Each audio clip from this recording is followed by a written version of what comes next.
Matt Yurosavik joining us now for weather this Easter weekend. Matt, blizzard, high winds, tornadoes, just an extreme weather week heading into Easter. But now we have some pretty chilly temperatures across much of the northern tier of the country. Yeah, that's right, Ty. Some cooler weather as we're heading through at least the first part of the week before the warmth returns. But we want to take a look at this drought monitor before we show you a look at that jet stream. And again, keeping it abnormally dry, parts of the mid-Atlantic down through parts of the Carolinas and Georgia, as well as southern Florida staying pretty dry as well.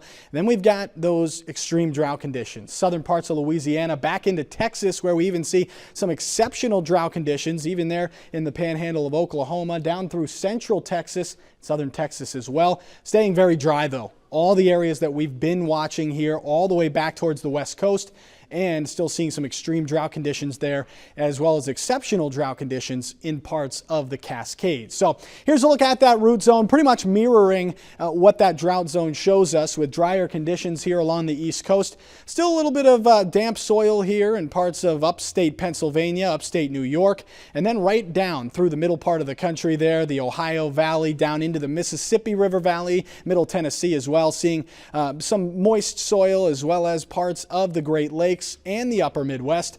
But then we've got the very dry soil, parts of Nebraska now all the way down through Texas and back to the west coast, excluding the northern Cascades there in Washington state. So that's a look at that root zone. And if we head through this week, a very zonal pattern, but keeping around some cooler air in the upper Great Lakes there into the mid-Atlantic and northeast as we head through Tuesday and even into Wednesday. But notice right here, a little bit of a ridge starting to build, and that is likely going to amplify as we head through the end of the week. That'll bring back in the warmth, the cooler or the drier weather, meanwhile keeping things active in the west and potentially still in the Great Lakes as well. And you can see that really amplify as we head through Saturday and into the weekend, while we start to bring in some cooler air there in the west, maybe some more active weather by next weekend. So here's a look at Monday. System moving through the Great Lakes, bringing some shower activity, but staying mild out ahead of it. And another system riding around that front down towards the southeast, bringing some more showers and even a few thunderstorms to Florida.